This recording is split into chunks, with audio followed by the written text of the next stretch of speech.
ಗಲಾಟೆ ಹಳೇಂದ್ರದ್ದು audio lunch, ಸೂರ್ಯವಂಶ 100 days function. ಇಡೀ ನಮ್ಮ ಕರ್ನಾಟಕದಿಂದ ಎಲ್ಲ ದೊಡ್ಡ ದೊಡ್ಡ ಟೀಮ್ ಎಲ್ಲ ಬರುತ್ತೆ ಅಲ್ಲಿ. ಚಂದನ ಟಿವಿ ನೇನು ಅವರಿಂದ ನೆಗೆಟಿವ್ ಫಸ್ಟ್ ಆಚೆ ತೆಗಿಬೇಕು. ತೆಗ್ದ್ರೇನೆ ಅವ್ರು ಒಳ್ಳೆ ಟ್ಯಾಲೆಂಟೆಡ್ ಆಗೋದು, ಒಳ್ಳೆ ಜ್ಞಾನ ಬರೋದು, ಆ ಲೈಫಲ್ಲಿ ಸಕ್ಸಸ್ ಆಗೋದು. ಕಾವೇರಿ ಚಾನಲ್ ಅಂತ ಇತ್ತು, ಸುಪ್ರಭಾತ ಚಾನಲ್ ಅಂತ ಇತ್ತು, ಎಲ್ಲ ರಿಯಾಲಿಟಿ ಶೋಗಳು ಎಲ್ಲ ಕಡೆ ಮಾಡ್ತಾ ಇದ್ರು ಅವಾಗೆಲ್ಲ. ಇವಾಗೆಲ್ಲ ದುಡ್ಡು ಅವಾಗೆಲ್ಲ ಅದೆಲ್ಲ ಇರ್ಲಿಲ್ಲ. ನಂಜುಂಡಿ ಅಂದ್ಬಿಟ್ಟು ಫೈಟ್ ಮಾಸ್ಟರ್ ಒಬ್ರು, ಅವರು ದೊಡ್ಡ ದೊಡ್ಡ ಮಾಸ್ಟರ್ಗಳು. ರವಿ ಅವ್ರ ಮಾಸ್ಟರ್, ಡಿಫ್ರೆಂಟ್ ಆನಿ ಮಾಸ್ಟರ್ ಎಲ್ಲ ಅವಾಗೆಲ್ಲ ಫೈಟರ್ಸ್ ಅವರೆಲ್ಲ.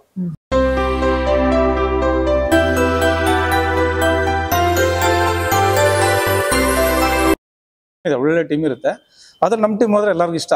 ಮೊದಲನೇ ಯಾವ ಚಾನಲ್ ಮಾಡಿದ್ರಿ? ಚಾನಲ್ ಅವಾಗ ಕಮ್ಮಿ, ಅವಾಗೆಲ್ಲ ಇದು ಚಂದನ ಟಿವಿ ನೇನು, ಆಮೇಲೆ ಇನ್ನೊಂದು ಇದಿತ್ತು, ಅದು ಒಂದು ತಮಿಳ್ದ ಒಂದು ಚಾನಲ್ ಇತ್ತು, ಅದು ಕಾವೇರಿ ಚಾನಲ್ ಅಂತ ಇತ್ತು, ಸುಪ್ರಭಾತ ಚಾನಲ್ ಅಂತ ಇತ್ತು ಎಲ್ಲ ಅವಾಗಿದ್ದ. ಆಮೇಲೆ ಹಂಗೆ ಹೋಗ್ತೈತೆ ಅಲ್ಲಿ ನನಗೆ ಚಾನಲ್ ಅಂತ ಬಂತು. ಅದಕ್ಕೆ ಮುಂಚೆ ಕಾಂಪಿಟೇಷನ್ ಜಾಸ್ತಿ ಇತ್ತು, ಚಾನಲ್ಗಳು ಕಮ್ಮಿ ಅವಾಗೆಲ್ಲ. ರಿಯಾಲಿಟಿ ಶೋಗಳು ಎಲ್ಲ ಕಡೆ ಮಾಡ್ತಾ ಇದ್ರು ಅವಾಗೆಲ್ಲ. ಅವಾಗೊಂದು ಶೀಲ್ಡ್ ಕೊಟ್ಟರೆ ಸಾಕು, ಖುಷಿ ಅಷ್ಟೇ ನಮ್ಗೆ. ದುಡ್ಡಲ್ಲಿ ಇವಾಗೆಲ್ಲ ದುಡ್ಡು ಅವಾಗೆಲ್ಲ ಅದೆಲ್ಲ ಇರ್ಲಿಲ್ಲ, ಕ್ಯಾಶ್ ಪ್ರೈಸ್ ಅಂತಾರೆ. ಅವಾಗೆಲ್ಲ ಬರ್ ಶೀಲ್ಡ್ ಕೊಟ್ಟರೆ ಸಾಕು ನಮ್ಗೆ, ಅದು ಖುಷಿ ನಮಗೆ. ಈ ತರ ಸುಮಾರು ಕಾಂಪಿಟೇಷನ್ ಮಾಡ್ತಾ ಇರ್ತೀನಿ. ಯಲಹಂಕದಲ್ಲಿ ದೊಡ್ಡ ಕಾಂಪಿಟೇಷನ್ ನಡೀತೆ ವರ್ಷನು. ಅಶ್ವಥ್ ಅಂದ್ಬಿಟ್ಟು ನಮ್ಮ ಫ್ರೆಂಡು, ಸ್ನೇಹಿತರ ಕೂಟ ಅಂತ ಏನೋ ಒಂದಿದೆ, ಇಟ್ಕೊಂಡು ತುಂಬಾ ದೊಡ್ಡ ಕಾಂಪಿಟೇಷನ್ ಮಾಡ್ತಾ ಇರ್ತಾರೆ. ಅಲ್ಲೆಲ್ಲ ಸುಮಾರು ಕಾಂಪಿಟೇಷನ್ ಮಾಡ್ತಾ ಇರ್ತೀನಿ. ಅಲ್ಲೇ ಇದು ಇಲ್ಲಿ ಇದೆ ನೋಡಿ, ಇವರು ಸಾಯಿ ಕುಮಾರ್ ಬೆಳ್ಳಿ ಕಿರೀಟ ಕತ್ತಿಲ್ಲ ಕೊಡ್ತಾರೆ, ಯಲಹಂಕ. ಅಲ್ಲಿ ಸುಮಾರು ಕಾಂಪಿಟೇಷನ್, ಅದು ಸುಮಾರು 3 ಬೆಳ್ಳಿ ಕಿರೀಟ ಕತ್ತಿ ತಗೊಂಡಿರ್ತೀನಿ. ಎಷ್ಟನೇ ಇಸ್ವಿ ಇರ್ಬೋದು? ಅದು ಬಂದ್ಬಿಟ್ಟು 98, 99, 2000 ಆ ಟೈಮಲ್ಲಿ ಅದೆಲ್ಲ. ಅವಾಗ್ಲೇ ನೀವು ಸಾಧನೆ ಮಾಡ್ಬಿಟ್ಟಿದ್ರೆ ಡಾನ್ಸ್ ಈ ತರ ಮಾರ್ಷಲ್ ಆರ್ಟ್ಸ್ ಏನೋ ಒಂದು ಮಿರಾಕಲ್ ಲೈಫಲ್ಲಿ ನಡೀತಾ ಇರೋದು. ಅದಾದ್ಮೇಲೆ ಹಿಂಗೆ ಒಂದೊಂದೇ ಡೇ ಬಂದೆ ಡ್ಯಾನ್ಸರ್ ಆದೆ. ಅದೊಂದು ನನಗೆ ಫಸ್ಟ್ ಡ್ಯಾನ್ಸ್ ಮಾಸ್ಟರ್ ಆಗೋಣ ಅಂತ ತುಂಬ ಟ್ರೈ ಮಾಡಿದೆ, ಆರ್ಟಿಸ್ಟ್ ಆಗೋಂತ ಟ್ರೈ ಮಾಡಿದೆ. ಆರ್ಟಿಸ್ಟ್ಗೆ ಸರಿ ಅವಕಾಶಗಳು ಸಿಕ್ಕಿಲ್ಲ, ನಾನು ಸರಿಯಾಗಿ ಪ್ರಿಪೇರ್ ಆಗಿ ನನ್ಗೆ ಗೊತ್ತಿರಲಿಲ್ಲ ನನಗೆಲ್ಲ ಚಾನ್ಸ್ ಸಿಗುತ್ತೆ ಆರ್ಟಿಸ್ಟ್ ಆಗ್ಬೇಕಂದ್ರೆ. ಅದಕ್ಕೆ ಆಕ್ಟಿಂಗ್ ಎಲ್ಲ ಕಲಿಬೇಕಲ್ಲ. ನಿಮ್ಗೆ ಆಕ್ಟಿಂಗ್ ಅಲ್ಲಿ ಗೈಡೆನ್ಸ್ ಪ್ರಾಪರ್ ಸಿಕ್ಕಿರಲಿಲ್ಲ, ಡ್ರಾಮಾ ಮಾಡಿದ್ದೆ ಅಷ್ಟೇ. ಆಮೇಲೆ ಸಿನಿಮಾ ಫೀಲ್ಡ್ ಹೆಂಗಂತ ಡ್ರಾಮಾ ಅಂತ ಆಕ್ಟಿಂಗ್ ಕಲಿಬೇಕು ಅಂತ ಗೊತ್ತಿರ್ಲಿಲ್ಲ, ಡ್ಯಾನ್ಸ್ ಮಾಡ್ತಿದ್ದೆ. ಆಮೇಲೆ ಅನಿಸ್ತು ನಾನು ಫೈಟರ್ ಆಗ್ಬೇಕು ಅನಿಸ್ತು. ಅಂದ್ರೆ ನಾನು ಡ್ಯಾನ್ಸರ್ ಆಗ್ಬೇಕಂತಿರ್ಲಿಲ್ಲ, ನನ್ನ ಫಿಲ್ಮ್ ಫೈಟರ್ ಆಗೋಣ ಅಂತ ನಾನು ಕಾರ್ಡೆಲ್ಲ ದುಡ್ಡೆಲ್ಲ ಕೊಟ್ಟೆಲ್ಲ ಟ್ರೈ ಮಾಡಿದೆ. ಅವಾಗೆಲ್ಲ ಇವರೆಲ್ಲ ಇದ್ರು, ನಂಜುಂಡಿ ಅಂದ್ಬಿಟ್ಟು ಫೈಟ್ ಮಾಸ್ಟರ್ ಒಬ್ರು, ಅವರು ದೊಡ್ಡ ದೊಡ್ಡ ಮಾಸ್ಟರ್ಗಳು. ಅವಾಗೆಲ್ಲ ಇವರೆಲ್ಲ ನಮ್ಮ ರವಿ ಅವ್ರ ಮಾಸ್ಟರ್, ಡಿಫ್ರೆಂಟ್ ಆನಿ ಮಾಸ್ಟರ್ ಎಲ್ಲ ಅವಾಗೆಲ್ಲ ಫೈಟರ್ಸ್ ಅವರೆಲ್ಲ. ಅವಾಗ ನಾನು ಟ್ರೈ ಮಾಡಿದೆ. ಆಮೇಲೆ ಅದಾದ್ಮೇಲೆ ಅಲ್ಲಿ ದುಡ್ಡು ಕೊಟ್ಟೆ ಇಲ್ಲ, ಏನೂ ಆಗಲಿಲ್ಲ. ಆಮೇಲೆ ಸರಿ ಮತ್ತೆ ಹಂಗೆ ಡ್ಯಾನ್ಸ್ ಕಡೆ ಕ್ರೇಜ್ ಬಂತು. ಡ್ಯಾನ್ಸ್ಗೆ ಹಿಂಗೆ ಮಾಡಿದ ಒಂದು ದೊಡ್ಡ ಕಾಂಪಿಟೇಷನ್ ನಡೆಯುತ್ತೆ, ಗಲಾಟೆ ಹಳೇಂದ್ರದ್ದು ಆಡಿಯೋ ಲಂಚು, ಸೂರ್ಯವಂಶ 100 ಡೇಸ್ ಫಂಕ್ಷನ್ ಕಡ್ಡಿಯೂರು ಸ್ಟೇಡಿಯಂ ಅಲ್ಲಿ. ಗಲಾಟೆ ಹಳೇಂದ್ರದ್ದು ಪ್ರೊಡ್ಯೂಸರ್ ಬಂದ್ಬಿಟ್ಟು ನಮ್ಮ ಇವರು ನಮ್ಮ ಕುಮಾರ್ ಸೇಮರು. ಆಮೇಲೆ ಇವರು ನಮ್ಮ ಡೈರೆಕ್ಟರ್ ಬಂದು ಎಸ್ ನಾರಾಯಣ. ಗಲಾಟೆ ಹಳೇಂದ್ರ ಅಂತ ಡ್ಯಾನ್ಸ್ ಕಾಂಪಿಟೇಷನ್, ತುಂಬಾ ದೊಡ್ಡ ಕಾಂಪಿಟೇಷನ್. ಇಡೀ ನಮ್ಮ ಕರ್ನಾಟಕದಿಂದ ಎಲ್ಲ ದೊಡ್ಡ ದೊಡ್ಡ ಟೀಮ್ ಎಲ್ಲ ಬರುತ್ತೆ ಅಲ್ಲಿ. ಗಲಾಟೆ ಹಳ್ಳಿ ಅಂದ್ರೆ ಸಿನಿಮಾ ಅಲ್ವಾ? ಸಿನಿಮಾ ಡ್ಯಾನ್ಸ್ ರಿಯಾಲಿಟಿ ಶೋ ಮಾಡ್ತಾರೆ. ಅಂದ್ರೆ ಆಡಿಯೋ ಲಂಚ್ ಮಾಡ್ತಾರಲ್ಲ, ಅದನ್ನೇ ಡ್ಯಾನ್ಸ್ ಕಾಂಪಿಟೇಷನ್ ಮಾಡ್ತಾರೆ. ಅವಾಗ ಇಡೀ ನಮ್ಮ ಟೀಮ್ ಎಲ್ಲ ಕಡೆನೂ ಸಿನಿಮಾ ಟೀಮ್ ಎಲ್ಲ ಬರುತ್ತೆ. ಎಲ್ಲರೂ ಬಂದಾಗ ಫಸ್ಟ್ ಗಣೇಶ್ ಅವ್ರು ಬರ್ತಾರೆ, ಮೂಡ್ಲಿಯರ್ ಬರ್ತಾರೆ, ಮಾಸ್ಟರ್ ಲಕ್ಷ್ಮಣ್ ಮಾಸ್ಟರ್ ಅಂತ ಇರ್ತಾರೆ. ಈ ತರ ತುಂಬಾ ಮಾಸ್ಟರ್ಗಳು ಎಲ್ಲ ಟೀಮ್ ಸೇರ್ಕೊಂಡು ಒಂದು ಟೀಮ್ ಆಗಿ ಬರುತ್ತೆ. ಆತರ ಬಂದಾಗ ಅದ್ರಲ್ಲಿ ನಮ್ದು ಒಂದು ಟೀಮ್ ಬರುತ್ತೆ. ಅವರೆಲ್ಲ ಕಾಂಪಿಟೇಟರ್ಸ್ ಎಲ್ಲರೂ. ಇಲ್ಲಿ ಜಡ್ಜಸ್ ಯಾರು ಆಗಿರ್ತಾರೆ? ವಿಜಯ್ ಕಾಶಿ ಇದ್ರಲ್ಲ, ಅವ್ರ ಮಿಸಸ್ ಏನೋ ಚೆನ್ನಾಗಿದೆ, ಒಳ್ಳೆ ನೇಮ್. ದೊಡ್ಡ ಜಡ್ಜಸ್ ಎಲ್ಲ ಒಳ್ಳೆ ಕಾಂಪಿಟೇಷನ್ ಆಗುತ್ತೆ. ಕಂಠೀರವ ಸ್ಟೇಡಿಯಂ ಅಲ್ಲಿ, ಇಂಡೋರ್ ಸ್ಟೇಡಿಯಂ, ದೊಡ್ಡ ಸ್ಟೇಜು.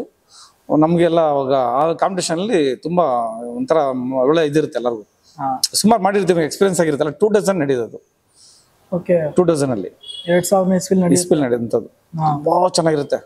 ಅವಾಗ ಅದಕ್ಕೆ ರಿಹರ್ಸಲ್ಗೆನೆ ಒಂದು 4 ದಿನ ಟೈಮ್ ಕೊಡ್ತಾರೆ. ಅದು ಟಿವಿಲೆಲ್ಲ ಟೆಲಿಕಾಸ್ಟ್ ಆಗ್ತಿತ್ತಾ? ಅವಾಗ ಸುಪ್ರಭಾತ ಚಾನಲ್ ಯಾವುದೋ ಇತ್ತು, ಕಾವೇರಿ ಚಾನಲ್ ಅಂತ ಇತ್ತು ಕಾಣುತ್ತೆ, ಕಾವೇರಿ ಚಾನಲ್. ಅಷ್ಟೊಂದು ಇಲ್ಲ ಅವಾಗ, ಈ ತರ ಇದ್ದಿದ್ರೆ ಬೇರೆ ಲೆವೆಲ್ಗಿತ್ತು. ಅವಾಗ ದೊಡ್ಡ ಕಾಂಪಿಟೇಷನ್ ಆಗುತ್ತೆ, ಅದ್ರದ್ದು ಫೋಟೋಸ್ ಇಲ್ಲ, ದೊಡ್ಡ ಕಾಂಪಿಟೇಷನ್ ಆಗುತ್ತೆ. ಇಲ್ಲಿದೆ ನೋಡಿ ಗರುಡ ಪಕ್ಷಿ, ಇದು ಒಂದು ಕಾನ್ಸೆಪ್ಟ್ ಅದ್ರದ್ದೇ ಪ್ರಾಪ್ಸ್. ಅದ್ ಹೆಂಗಂದ್ರೆ ಲೈಲ ಸಂಗೆ ದೊಡ್ಡ ಸಟ್ ಹಾಕಿರ್ತೀವಿ ನಾವು, ಅಲ್ಲೊಂದು ದೊಡ್ಡ ಸ್ಟೇಜ್ ಮುಚ್ಕೊಂಡ್ಬಿಡುತ್ತೆ. ಇಲ್ಲಿ ಆಮೇಲೆ ಫೋಟೋ ಇಸ್ಕೊಳ್ಳೋಣ.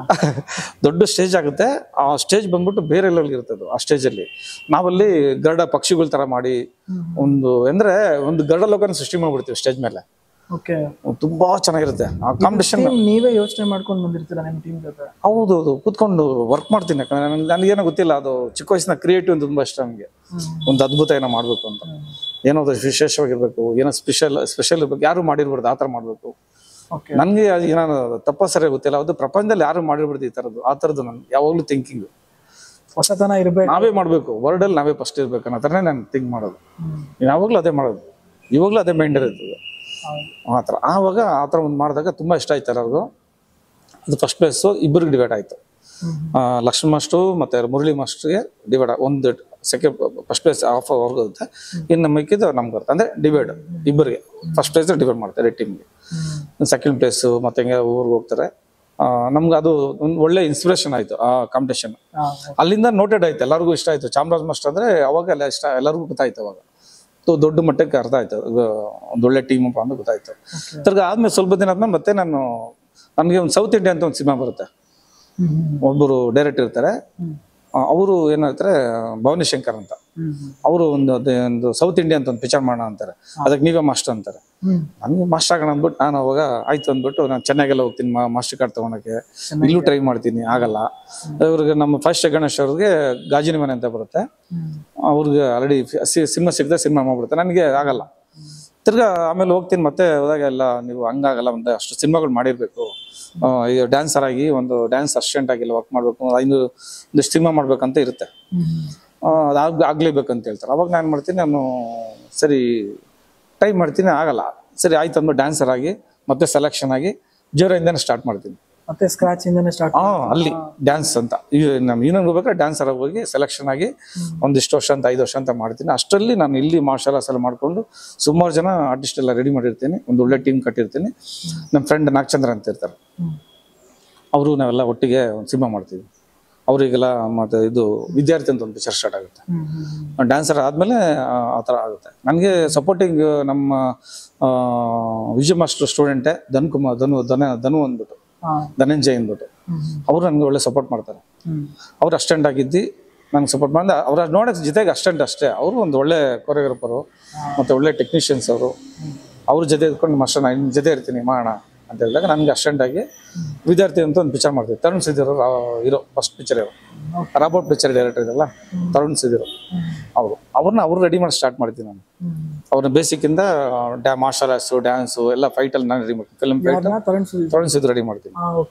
ಅವರು ರೆಡಿ ಆದ್ಮೇಲೆ ಅವರು ಅಲ್ಲಿಂದ ನಮ್ಗೆ ಅವ್ರದ್ದು ನಮ್ಮ ಬ್ಯಾಂಡಿಂಗ್ ಸ್ಟಾರ್ಟ್ ಆಗುತ್ತೆ. ಆಮೇಲೆ ಸಿನಿಮಾದಲ್ಲಿ ನಾನು ಮ್ಯಾಕ್ಸಿಮಮ್ ಟ್ರೈ ಮಾಡ್ತೀನಿ ಏನಾದ್ರು ಡಿಫ್ರೆಂಟ್ ಆಗಿ ಏನು ಮಾಡೋಣ ಅಂತ. ಆವಾಗಲೇ ಸಿನಿಮಾದಲ್ಲಿ ಒಂದು ಸಾಂಗ್ ಇದೆ, ಖುಷಿ ಖುಷಿ ಸಾಂಗ್ ಅಂತಿದೆ. ಅದಕ್ಕೆ ಇಂಡಿಗಾ ಕಾರ್ಗೆ ಕನ್ನಡಕಲ್ಲಿ ಹಾಕಿ ಕ್ಯಾಪಲ್ಲಿ ಹಾಕಿ ಒಂಥರ ಡಿಫ್ರೆಂಟ್ ಆಗಿ ಒಂದು 8 ಕಾರ್ಗೆ ಆ ಥರ ಮಾಡಿ.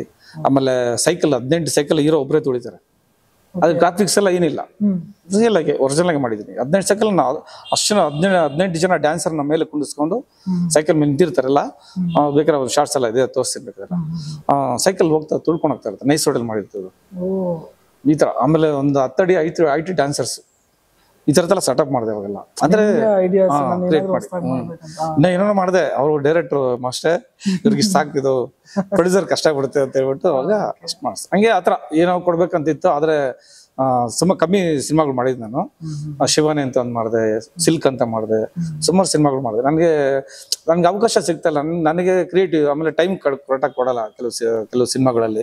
2 ದಿನದಲ್ಲಿ ಮಾಡಿ, 1 ದಿನದಲ್ಲಿ ಮಾಡಿ ಅಂತಾರೆ. ಅವಾಗ ಆಗಲ್ಲ, ಟೈಮ್ ಕೊಡ್ಬೇಕು. ಆಮೇಲೆ ನಮ್ಗೆ ಕೇಳಿದ್ದು ಪ್ರಾಪರ್ಟೀಸ್ ಕೊಡ್ಬೇಕು. ನಮ್ಗೆ ಕೇಳಿದೆಲ್ಲ ಕೊಟ್ಟರೆ ನಾವು ಏನೋ ಕೊಡ್ಬೋದು. ಯಾಕಂದ್ರೆ ನಮಗೂ ಈಗ ನಮ್ಮ ಸಿನಿಮಾ ಅಂತ ಬಂದಾಗ ನನ್ನ ಸಿನಿಮಾ ಅದು ಏನೋ ಮಾಡ್ಬೇಕಂತಿರುತ್ತೆ. ನಮ್ಗೆ ಇಲ್ಲಿ ದುಡ್ಡು ಮಾಡ್ಬೇಕಂತ ಇಲ್ಲ, ಒಳ್ಳೆ ಏನೋ ಕೊಡ್ಬೇಕು ನಮ್ಮ ಇಂಡಸ್ಟ್ರಿಯಲ್ಗೆ ಅನ್ನೋದು ನನ್ಗೆ ಆ ಥರ. ನನಗೆ ಇವಾಗಲೂ ಹುಚ್ಚಿದೆ. ಇವಾಗಲೂ ನನ್ನ ಇಂಡಸ್ಟ್ರಿಯಲ್ಲಿ ಇರ್ಬೋದು, ನನ್ನ ಕನ್ನಡ ಇಂಡಸ್ಟ್ರಿಯಲ್ಲಿ ಇರ್ಬೋದು, ಆಮೇಲೆ ನನ್ನ ದೇಶ ಅನ್ನೋದು ತುಂಬಾ ಇದೆ, ನನಗೆ ಪ್ರೀತಿ ಇದೆ. ಅದಕ್ಕೆ ಎಷ್ಟು ಜನ ಹುಡುಗರು ಬೆಳೆದ್ರು ಹೋದ್ರು. ಇವತ್ತು ನನ್ನ ಸ್ಟೂಡೆಂಟ್ ಬಂದ್ಬಿಟ್ಟು ಬಾಹುಬಲಿಯಲ್ಲಿ ಮಾಡಿದ್ದಾರೆ, ಡ್ಯಾನಿ ಕುಟ್ಟಪ್ಪ ಅಂತ. KGF ಅಲ್ಲಿ ಮಾಡಿದ್ದಾರೆ ಅಮೂಲ್ ಅಂತ, ಜೂನಿಯರ್ ರಾಕಿ. ಆಮೇಲೆ ಕಾಂತಾರದಲ್ಲಿ ಬಂದ್ಬಿಟ್ಟು ನನ್ನ ಸ್ಟೂಡೆಂಟ್ ಮಾಡಿ ದೀಪಕ್ ರೈ ಅಂತ ಮಾಡಿದ್ದಾರೆ. ಉಗ್ರಮಲ್ಲಿ ನಾನು ಸ್ಟೂಡೆಂಟ್ ಮಾಡಿದ್ದೇನೆ, ಶಶಾಂಕ್ ಅಂತ. ಅದರಲ್ಲಿ ಚೈಲ್ಡ್ ಹೀರೋ ಚೈಲ್ಡ್ ಶ್ರೀಮುರಳಿ ಅವರು ಕ್ಯಾರೆಕ್ಟರ್. ಈ ತರ ಇದರಲ್ಲಿ ಜೋಗಿಲಿ ಮಾಡಿರ್ತಾರೆ ನಮಗೆ ಜೂನಿಯರ್ ಶಿವರಾಜ್ ಕುಮಾರ್. ಅವ್ರದ್ದು ಅನಿಲ್ ಅಂತ. ಅನಿಲ್ ಅಂತ ಬಂದಾಗ ಅವ್ರದ್ದು ಒಂದು ಸಾಧನೆ ಮಾಡಿದಾರೆ ಲಿಮ್ಕಾ ರೆಕಾರ್ಡ್ ರಿಂಗ್ ಕಾರ್ಟ್ವಿಲ್ ಅಂತ. ಹೌದು. ಅದು ಹೇಗೆ ಶುರು ಆಯ್ತು ಮತ್ತೆ ನಿಮ್ಗೆ ಇವ್ರ ಕೈಯಲ್ಲಿ ಮಾಡಿಸ್ಲೇಬೇಕಂತ ಹೆಂಗ್ ಗೊತ್ತಾಯ್ತು? ಆಮೇಲೆ ಹುಡುಗರು ನೋಡ್ತಿದ್ದೆ ನಾನು, ನನಗೆ ಒಂದು ಆಸೆ ಇರುತ್ತಲ್ಲ ನಾ ಏನೋ ಕೊಡ್ಬೇಕಂತ, ಗಿನ್ನಿಸ್ ವರ್ಲ್ಡ್ ರೆಕಾರ್ಡ್ ಮಾಡ್ಬೇಕು, ಏನಾದ್ರು ಮಾಡ್ಬೇಕು. ಅವಾಗ ಹುಡುಗ ನೋಡಿದಾಗ ತುಂಬಾ ಜನ ಮಕ್ಳು ರೆಡಿ ಮಾಡ್ತಾ ಇದೆ, ಅದ್ರ ಹುಡುಗ ತುಂಬಾ ಫುಲ್ ಎನರ್ಜಿ ಇರ್ತಾನೆ, ಏನ್ ಹೇಳಿದ್ರು ಮಾಡ್ತಾನೆ. ಅದೇ ಸ್ಟೂಡೆಂಟ್ ಹೆಂಗಿರ್ಬೇಕಂದ್ರೆ ನಾವ್ ಹೆಂಗ್ ಹೇಳ್ತೀವಿ ಹಂಗ್ ಮಾಡಕ್ ಹಿಡಿಬೇಕು. ಇನ್ನೊಂದ್ಸಲ ಹೇಳಿ ಸರ್. ಸ್ಟೂಡೆಂಟ್ ಅಂದ್ರೆ ಅವ್ರು ನಾವೇನ್ ಹೇಳಿದ್ರೆ ಕೇಳಕ್ ಒಂಥರ ಮಗು ತರ ಇರ್ಬೇಕು. ಅವರು ತುಂಬಾ ಬ್ರಿಲಿಯಂಟ್, ನಾನು ಹಂಗೆ ನಾನು ಹಿಂಗೆ ಅದೆಲ್ಲ ಬಂತಂದ್ರೆ ರೆಡಿ ಮಾಡಕ್ ಮುಗ್ಧತೆ ಇರ್ಬೇಕು, ಮುಗ್ಧತೆ ಇರ್ಬೇಕು. ಅಹಂಕಾರ ಈಗೋನ ಸೈಡ್ ಅಲ್ಲಿ ಇಡಬೇಕು, ಅವಾಗ ಬೆಳಿಬಹುದು, ಬೆಳೆಸ್ತಾರೆ. ನಾನು ಫಸ್ಟ್ ಬಂದಿದ ತಕ್ಷಣ ಅವ್ರಿಗೆ ಹೇಳೋದೇನಂದ್ರೆ ಮೋಟಿವೇಟ್ ಮಾಡ್ತೀನಿ. ಫಸ್ಟ್ ಯಾರನ್ನ ಸ್ಟೂಡೆಂಟ್ ಬಂದ್ರೆ ಕೆಲವು ಬರ್ತಾರೆ ಜೋಬಲ್ ಕೈ ಇಟ್ಕೊಂಡು, ಬಾಸ್ ನಮಸ್ಕಾರ, ಕ್ಲಾಸ್ ಬರ್ಬೇಕು, ಎಷ್ಟು ಫೀಸ್ ಬರ್ತಾರೆ. ಅವಾಗ ನಾನು ಹೌದಾ ಅಂದ್ಬಿಟ್ಟು ನಾನು ಗೊತ್ತಾಗುತ್ತೆ ಕ್ಯಾರೆಕ್ಟರ್ ಅಲ್ಲ ಒಂಥರ ಏನೋ ಒಂದ್ ಮಾಸ್ಟರ್ ಹತ್ರ ಹೆಂಗ್ ಮಾತಾಡ್ಬೇಕು ಗೊತ್ತಿಲ್ಲ ಅವ್ರಿಗೆ. ಬಂದಿದ ತಕ್ಷಣ ಹಂಗ್ ಮಾತಾಡ್ತಾರೆ. ಬಂದ ತಕ್ಷಣ ಅವಾಗ ಹೌದು ಬನ್ನಿ, ಫೀಸ್ ಇಷ್ಟಿರುತ್ತೆ, ಅಡ್ಮಿಷನ್ ಇಷ್ಟಿರುತ್ತೆ ಅಂತ ಹೇಳ್ತೀನಿ. ಬರ್ತಾರೆ, ಬಂದು ಒಂದು 3 days 4 days ಅಷ್ಟೇ. ಆಮೇಲೆ ಮಾಸ್ಟರ್ ಬರ್ತಾರೆ. ಅಂದ್ರೆ ಅವ್ರಿಗೆ ಹೇಳ್ತೀನಿ ಇದಲ್ಲಪ್ಪ, ಒಂದು ಗುರು ಅಂದ್ರೆ ಹಿಂಗೆ, ಕಲೆ ಅಂದ್ರೆ ಹಿಂಗೆ, ನೀವ್ ಒಂದಷ್ಟು ಪವರ್ಫುಲ್. ನೀವು ಅವ್ನ ಗುರುಗೆ ರೆಸ್ಪೆಕ್ಟ್ ಹೆಂಗ್ ಕೊಡ್ಬೇಕು, ಆ ಗುರು ಹಿಂಗ್ ರೆಸ್ಪೆಕ್ಟ್ ಕೊಟ್ರೆ ನಿಮ್ ಕಲೆ ಹೆಂಗ್ ನಿಮ್ ಮತ್ತೆ ಬರುತ್ತೆ, ಆ ಕಲೆಯಿಂದ ನಿಮ್ಗೆ ಏನ್ ಬೆನಿಫಿಟ್. ಈ ವಿಷಯದಲ್ಲೇ ತರುಣ್ ಸುಧೀರ್ ಸರ್ ಒಂದು ನಿಮ್ ಬಗ್ಗೆ ಹೇಳುವಾಗ ವಿಟಿ ನಾನು ನೋಡ್ತೀನಿ, ಅಲ್ಲ ಅವ್ರು ಹೇಳ್ತಾರೆ ನಾನೀಗ ಡೈರೆಕ್ಟರ್ ಆಗ್ತೀನಿ, ಇಲ್ಲಿವರೆಗೂ ಬೆಳಿತೀನಿ, ಒಬ್ಬ ಕಲಾವಿದ ಆಗ್ತೀನಿ ಅಂದ್ರೆ ಅದಕ್ಕೆ ಚಾಮರಾಜ್ ಮಾಸ್ಟರೇ ಕಾರಣ ಅಂತ. ಅವ್ರು ಹೇಳೋದ್ರಲ್ಲಿ ಇನ್ನೂ ಕೆಲವು ವಿಷಯಗಳು ಏನ್ ಹೇಳ್ತಾರೆ ಅಂದ್ರೆ, ಅವ್ರ ಕ್ಲಾಸಲ್ಲಿ ನಾನು ಹೋಗ್ಬೇಕಾದ್ರೆ ನನ್ನ ಮೈಂಡ್ ಸೆಟ್ನ ಪಾಸಿಟಿವ್ ಆಗಿ ತಿರುಗಿಸೋರು. ಅಂದ್ರೆ ಏನಂದ್ರೆ ನಮ್ಮ ಮೈಂಡ್ ಫುಲ್ ನನ್ನ ಕೈಲಿ ಆಗಲ್ಲ ಅನ್ನೋ ಮಾತೇ ಇರಬಾರ್ದು, ಅಷ್ಟು ಜಾಗ ಫುಲ್ ಅವ್ರು ಹೇಳಿರೋ ಮಾತುಗಳೇ ತುಂಬಿರ್ತಿತ್ತು. ಆ ಶಕ್ತಿನ ನಾನು ಎಲ್ಲಿವರೆಗೂ ತಗೊಂಬಂದ್ವಿ ಅಂತಾರೆ. ಆ ನಿಟ್ಟಿನಲ್ಲಿ ನೀವು ಯಾವ ರೀತಿ ಯೋಚನೆ ಮಾಡಿ ಮಕ್ಕಳಿಗೆ ಹೇಳ್ತಾ ಇದ್ರಿ? ಈಗ ಒಂದು ಡಾಕ್ಟರ್ ಹತ್ರ ಪೇಷಂಟ್ ಹೋಗ್ತಾರೆ. ಹೌದು. ಪೇಷಂಟ್ ಏನ್ ಮಾಡ್ತಾರೆ, ಚೆಕ್ ಮಾಡ್ತಾರೆ ಏನ್ ಪ್ರಾಬ್ಲಮ್ ಇದೆ. ಅಂದ್ರೆ ಪ್ರತಿಯೊಂದು ಚೆಕ್ ಮಾಡ್ತಾರೆ, ಸ್ಕ್ಯಾನಿಂಗ್ ಮಾಡ್ತಾರೆ ಗೊತ್ತಾ. ಸ್ಕ್ಯಾನ್ ಮಾಡಿದಾಗ ಇದು ಪ್ರಾಬ್ಲಮ್ ಇದೆ, ಹಿಂಗಿದೆ ಅಂತ ಹೇಳ್ತಾರೆ. ಆತರ ಆ ಮನುಷ್ಯ ಬಂದಿದ ತಕ್ಷಣ ಅವ್ನಿಗೆ ನೆಗೆಟಿವ್ ಏನಿದೆ, ಏನ್ ಪಾಸಿಟಿವ್ ಇದೆ, ಸೋಂಬೇರಿನ, ಅಹಂಕಾರ ಇದೆಯಾ, ನೆಗ್ಲೆಕ್ಟ್ ಇದೆಯಾ, ಯಾವ ತರ ಕ್ಯಾರೆಕ್ಟರ್ ಅಂತ ಕ್ಯಾರೆಕ್ಟರ್ನ ಸೆಲೆಕ್ಟ್ ಮಾಡಿ ಆ ಕ್ಯಾರೆಕ್ಟರ್ಗೆ ನಾನು ಟೀಚ್ ಮಾಡಕ್ ಸ್ಟಾರ್ಟ್ ಮಾಡ್ತೀನಿ. ಪರ್ಸನಲ್ ತಗೊಂತೀನಿ, ಗುಂಪಲ್ಲೇ ತಗೊಂತೀನಿ. ಪರ್ಸನಲ್ ಕ್ಲಾಸ್ ತಗೊಂಡು ಅವ್ರಿಗೆ ಹಿಂಗೆ ಲೈಫು, ನೀವ್ ಯಾರು, ಏನಕ್ಕೆ ಬಂದಿರೋ ಭೂಮಿಗೆ, ನೀವು ಆತ್ಮ ಏನಕ್ಕೆ ಬರುತ್ತೆ, ಇಲ್ಲಿ ಆತ್ಮ ಬಂದ್ಮೇಲೆ ಏನೇನ್ ಮಾಡ್ಬೇಕು ನೀವು, ಶಾಶ್ವತ ನಿಮ್ ದೇಹನೋ ಶಾಶ್ವತ ಇಲ್ಲ, ನೀವು ಸಂಪಾದನೆ ಮಾಡೋ ಆಸ್ತಿ ಅಂತಸ್ತು ಯಾವ್ದು ಶಾಶ್ವತ ಇಲ್ಲ. ಶಾಶ್ವತ ಇರೋದು ಒಂದು ಈ ಆತ್ಮ. ಈ ಆತ್ಮಕ್ಕೆ ಮತ್ತೆ ನೀವೇನ್ ತಗೊಳಕ್ ಬಂದಿದ್ದು, ಆತ್ಮಕ್ಕೆ ಯಾರು ಆತ್ಮದ ಬಗ್ಗೆ ಯಾರು ಯೋಚನೆ ಮಾಡ್ತಾ ಇಲ್ಲ. ಈಗ ನಾವು ದೊಡ್ಡ ಗುರುಗಳು ನೋಡಿದಾಗ ಅವ್ರು ಬಂದ್ಬಿಟ್ಟು ಈಗ ಬಾಬಾ ಅಂತೀವಿ, ರಾಘವೇಂದ್ರ ಸ್ವಾಮಿ ಅಂತೀವಿ, ವಿವೇಕಾನಂದ ಸ್ವಾಮಿ ಅಂತೀವಿ, ರಾಮಕೃಷ್ಣ ಪರಮಹಂಸ ಇದಾರೆ, ಈ ತರ ಎಷ್ಟೊಂದು ಗುರುಗಳಿದ್ದಾರೆ. ಅವ್ರಲ್ಲಿ ಏನ್ ಮಾಡೋದು, ಅವರು ಪ್ರತಿಯೊಬ್ಬ ಮನುಷ್ಯನ ಬರೋದಿಲ್ಲಿ ಸಾಧನೆ ಮಾಡಕ್ಕೆ ಬರೋದು. ಹಂಗಾಗಿ ಯಾವ ತರ ಇರ್ಬೇಕು ನಾವು, ಮನುಷ್ಯ ಅಂದ್ರೆ ಹೆಂಗಿರ್ಬೇಕು ಅಂತ ಫಸ್ಟ್ ಹೇಳ್ತೀವಿ. ಅವರಿಂದ ನೆಗೆಟಿವ್ ಫಸ್ಟ್ ಆಚೆ ತೆಗಿಬೇಕು. ತೆಗ್ದ್ರೇನೆ ಅವ್ರು ಒಳ್ಳೆ ಟ್ಯಾಲೆಂಟೆಡ್ ಆಗೋದು, ಒಳ್ಳೆ ಜ್ಞಾನ ಬರೋದು, ಆ ಲೈಫಲ್ಲಿ ಸಕ್ಸಸ್ ಆಗೋದು. ಅಂದ್ರೆ ಆ ನೆಗೆಟಿವ್ ಹೊರಗಡೆ ಪ್ರಪಂಚನ ಕೊಡ್ತಾ ಇರುತ್ತೆ, ಅವ್ರ ಮೈಂಡಲ್ಲೇ ಇರಲ್ಲ. ಕೆಲವ್ರ ಕಷ್ಟಗಳಿರುತ್ತೆ, ಕೆಲವು ಸ್ನೇಹಿತರು ನೆಗೆಟಿವ್ ಆಗಿ ಹೇಳ್ತಿದ್ರು ನಿನ್ ಕೈಲಿ ಆಗಲ್ಲ ಅಂತ. ಸೊ ಇಲ್ಲಿ ನಿಮ್ಮ ಸಂಸ್ಥೆಗೆ ಬಂದಾಗ ನೀವು ಆ ರೀತಿ ಅವ್ರನ್ನ ತಯಾರು ಮಾಡ್ತೀರಾ. ಅದಕ್ಕೆ ಇಷ್ಟು ಸಾಧಕರು ಹೊರಗಡೆ ಬರ್ತಾ ಇರೋದು. ಒಂದು ನನ್ಗೆ ಅರ್ಥ ಆಗಿದೆ ಅಂದ್ರೆ, ಪ್ರತಿಯೊಬ್ಬರು ಪಾಪ ಗೊತ್ತಿಲ್ಲ ಮುಗ್ಧತೆ. ಅವರು ಕಳ್ತನ ಮಾಡ್ತಾರೆ, ರೌಡಿಸಮ್ ಮಾಡ್ತಾರೋ, ಕೆಟ್ಟದ್ ಮಾಡ್ತಾರೋ, ಬ್ಯಾಡ ಬಿಟ್ಟು ಕಲಿತಾರೋ, ಅವ್ರಿಗೆ ಜ್ಞಾನ ಅದೇ ಅನ್ಕೊಂಡ್ಬಿಟ್ಟಿರ್ತಾರೆ. ಮನುಷ್ಯಂಗೆ ಹೆಂಗಂದ್ರೆ ಏನ್ ನೋಡ್ತಾನೆ ಅದೇ ಮೈಂಡ್ ಅಪ್ಡೇಟ್ ಆಗ್ತಾ ಇರುತ್ತೆ.